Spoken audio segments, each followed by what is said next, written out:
Hello students, mathematics classes में आपका स्वागत है। यहाँ पे आज हम लोग बिहार बोर्ड का क्लास 10th का महा मैराथन शुरू कर रहे हैं। आज पार्ट 1 है। चलिए नेक्स्ट शुरू करते हैं।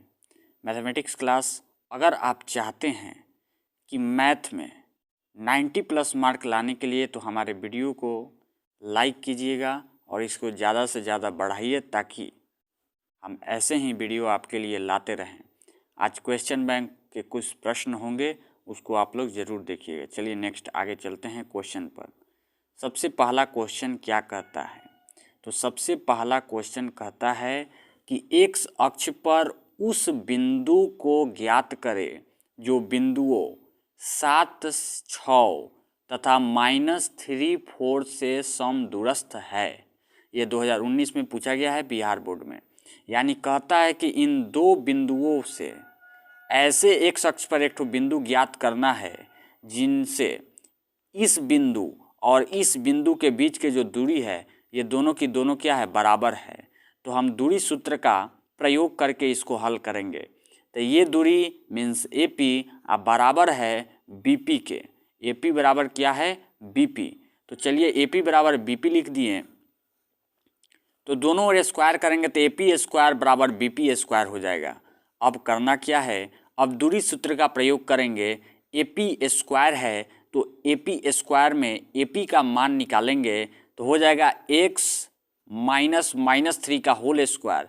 तो हो जाएगा x + 3 का होल स्क्वायर प्लस 0 -4 का होल स्क्वायर और अंडर रूट रहेगा। यहाँ पे अंडर रूट रहेगा जो कि इस स्क्वायर से ये कैंसिल हो जाएगा, तो यहाँ से अंडर रूट हट जाएगा।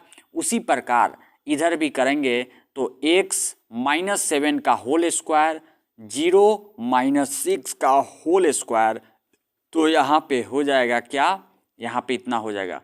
अब इसको सॉल्व करेंगे। सॉल्व कैसे करेंगे, तो सॉल्व करेंगे इसको x स्क्वायर + 9 + 6s + 4 का स्क्वायर हो जाएगा 16। यहाँ पे x स्क्वायर + 7 का स्क्वायर 49 और 2 7 × x हो जाएगा, तब -14x और इस 36 हो जाएगा।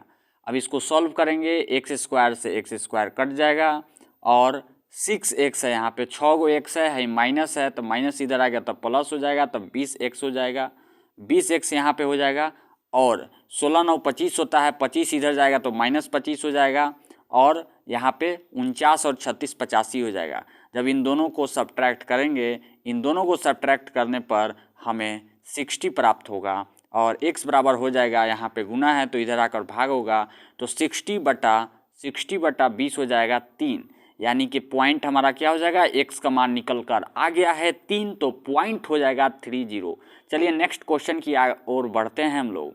नेक्स्ट क्वेश्चन कहता है कि दो संख्याओं का मसा 145 दिया हुआ है।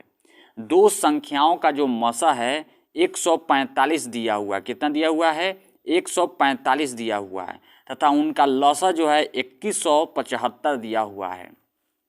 यदि एक संख्या 725 है तो दूसरी संख्या ज्ञात करें। तो हम लोग जानते हैं फॉर्मूला, क्या जानते हैं, ये मसा दिया हुआ है, इस तरह लिखेंगे तो आप लोगों को पूरा फुल मार्क्स मिलेगा। लसा दिया गया है, पहली संख्या दिया गया है और दूसरी संख्या ज्ञात करना है। इस तरकीब से अगर आप लिखते हैं तो आपको फुल मार्क्स मिलेंगे। हम जानते हैं, क्या जानते हैं जी, तो हम लोग जानते हैं कि मौसा गुना लौसा, मौसा गुना लौसा बराबर पहली संख्या इंटू दूसरी संख्या। अब इसमें मान को रखेंगे, मौसा दिया है, लौसा दिया है, पहली संख्या दिया है, दूसरी संख्या को x मान लेते हैं, तो x बराबर हो जाएगा 145 गुना 2175 बटा 725। जो सॉल्व करेंगे इसको तो हो जाएगा 435। तो चलिए अब नेक्स्ट क्वेश्चन की ओर हम लोग आगे बढ़ते हैं। अगला क्वेश्चन है, यदि tan थीटा बराबर 4/3, tan थीटा दिया गया है 4/3 दिया है tan थीटा, और कहता है कि 3 sin थीटा + 2 cos थीटा बटा 3 sin थीटा - 2 cos थीटा का मान ज्ञात करें। यह भी बिहार बोर्ड में पूछा हुआ क्वेश्चन है।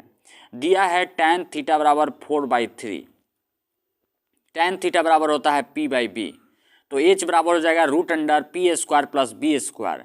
P का मान है 4 तो 4 का स्क्वायर हो जाएगा 16, B का मान है 3 तो 3 का स्क्वायर हो जाएगा 9, 16 9 होता है 25, रूट अंडर 25 का जब करेंगे तो ये हो जाएगा 5। साइन थीटा निकालेंगे तो होता है P/H, P का मान है 4 और H का मान यहाँ से निकल गया है 5, तो यहाँ पे हो जाएगा 4/5। कॉस थीटा बराबर होता है B/H, B का मान है 3, B का मान क्या है, B का मान है 3 और H का मान है 5, तो कॉस थीटा बराबर हो जाएगा 3/5। अब 3 sine theta plus 2 cos theta बटा 3 sine theta minus 2 cos theta में साइन थीटा का मान 4/5 रखेंगे और कॉस थीटा का मान 3/5 रखेंगे। साइन थीटा 4/5 और कॉस थीटा 3/5 को रख दिए तो यहाँ पे गुना होगा तो इतना हो जाएगा 12/5 प्लस 16/5 बटा 12/5 माइनस 16/5। जब इसको जोड़ेंगे तो 12 प्लस 6 बटा 12 माइनस 6 होगा जो कि अंततः 18/6 होगा जो कि 3 बार में कटेगा, तो ये 3 आंसर जो होगा इसका हो जाएगा। ये बहुत ही वेरी इंपॉर्टेंट क्वेश्चंस है, इसको आप लोग ज़रूर अंत तक इसको वीडियो को देखें, बोर ना हो और देखते रहें, इनमें से कई क्वेश्चंस आ सकते हैं। ये क्वेश्चन तो बड़े मज़ेदार हैं। सबसे पहला क्वेश्चन है कि एक लंब वृत्तीय शंकु की ऊंचाई दिया हुआ है, एच का मान दे दिया है, लंब वृत्तीय शंकु है, आधार की त्रिज्या भी दे दी गई है, आधार की त्रिज्या दे दी गई है 21 सेंटीमीटर, उसके आयतन की गणना। अगर आप बिहार बोर्ड के छात्र हैं, अगर आप चाहते हैं कि फुल मार्क्स मिले तो ये फ़ोटो ज़रूर बनाएं। फ़ोटो बनाने से एग्जामिनर के जो दिमाग होता है उसके माइंड में आता है कि बच्चा बहुत ही इंटेलिजेंट है, जिस कारण से वो उसे फुल मार्क्स देते हैं और सही से चेकअप भी होता है।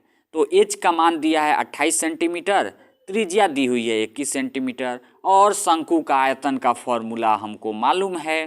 शंकु का आयतन का फॉर्मूला होता है 1/3 पाई आर स्क्वायर एच।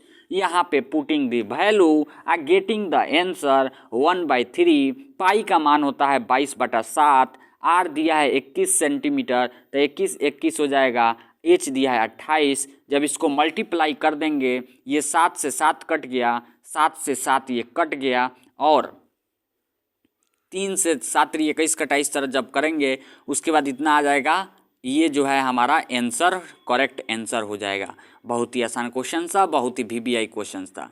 चलिए अब आते हैं हम लोग कोऑर्डिनेट ज्योमेट्री यानी निर्देशांक ज्यामिति के कुछ क्वेश्चंस। संरेखी का क्वेश्चंस बहुत ही VBI आता है, इसको आप लोग जरूर देखेंगे और अंत तक देखेंगे कि संरेखी के लिए क्वेश्चन कैसे बनाते हैं। एक्स और वाई में एक संबंध स्थापित करना है, एक्स और वाई में संबंध स्थापित करें यदि बिंदु इतना तथा इतना संरेखी है। जब बिंदु संरेखी मतलब होता है एक ही लाइन पर जो है बिंदु पड़ता है तो इसको बोलते हैं संरेखी। एक ही लाइन पर अगर बिंदु पड़ेगा तो इसको बोलते हैं संरेखी। संरेखी मतलब एक ही लाइन से ये बिंदु जो है एक ही लाइन पर पड़ता है तो इसको संरेखी बोलते हैं।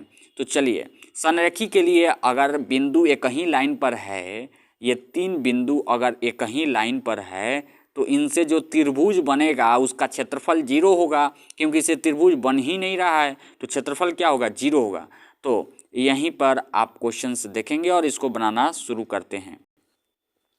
यदि तीनों बिंदु संरेखी है तो तीनों बिंदुओं से बने त्रिभुज का क्षेत्रफल 0 होगा। अब x1 मान लेते हैं x को, y1 मान लेते हैं y को। x1 हो गया x, y1 हो गया क्या चीज़, y। अब नेक्स्ट क्या कहता है, नेक्स्ट हो जाएगा x2 मान लेते हैं किसको, x2 मान लेते हैं 1 और y2 2, x3 मानते हैं 7 और y3 मानते हैं 0। उसके बाद त्रिभुज के क्षेत्रफल का फॉर्मूला बहुत ही VBI क्वेश्चन है, मैं इसे 2 बार बोलूँगा। त्रिभुज का क्षेत्रफल का जो फॉर्मूला होता है इसको आप लोग को याद कर लेना है, बहुत ही VBI ये है और ये क्वेश्चंस पूछे जाते हैं। त्रिभुज के क्षेत्रफल का फॉर्मूला होता है 1/2 into x1 into y2 minus y3 plus x2 into y3 minus y1 plus x3 y1 minus y2। अब इससे त्रिभुज का क्षेत्रफल जो है अगर 0 हो जाता है तब इन तीनों बिंदुओं से जो बने त्रिभुज का क्षेत्रफल 0 है तो तीनों बिंदुओं क्या है, संरेखीय है। तो चलिए इससे हम लोग त्रिभुज का क्षेत्रफल निकालते हैं। यहाँ पे हम लोग x1 का मान रखें तो x है x1 का मान रख दिए, y2 का मान 2 है तो y2 का मान रख दिए, y3 का मान 0 है, y3 0 हो गया, प्लस x2 है, x2 कितना है 1 है तो 1 हो गया, y3 का मान रखेंगे, y3 का मान 0 है, y1 का मान y है, प्लस x3 का मान 7 है और y1 का मान कितना है y है और y2 का मान कितना है तो 2 है। जब इसको सॉल्व करेंगे तो क्या आता है, चलिए उसको देखते हैं।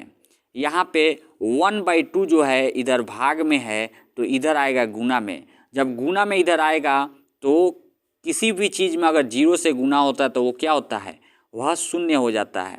तो उसके आगे हम लोग बढ़ते हैं और देखते हैं। तब बचता है, इसको मल्टीप्लाई करेंगे तो ही हो जाएगा 2x minus Y plus 7y अब माइनस 14 बराबर 0। तो 2x इसको मिलेगा तो ये हो जाएगा 6y माइनस 14 और इस पूरे में से 2 कॉमन ले लेते हैं तो हो जाएगा x प्लस 3y माइनस 7 बराबर 0। ये जो है हमारा रिलेशन आ जाएगा, क्या हो जाएगा, ये हमारा रिलेशन आ जाएगा, ये रिलेशन हो गया। चलिए यहीं पे हम वीडियो को समाप्त करते हैं। अगर आप चाहते हैं कि मैथमेटिक्स में क्लास 10th बिहार बोर्ड में 90+ मार्क्स लाने के लिए तो इस तरह के वीडियो को अगर आप देखना चाहते हैं तो हमारे चैनल को सब्सक्राइब कर ले ताकि नए नए वीडियो को हम डालें तो आपके पास नोटिफिकेशन आवे, इसलिए आप लोग बेल आइकन को भी दबा लें। चलिए thank you a lot, thank you.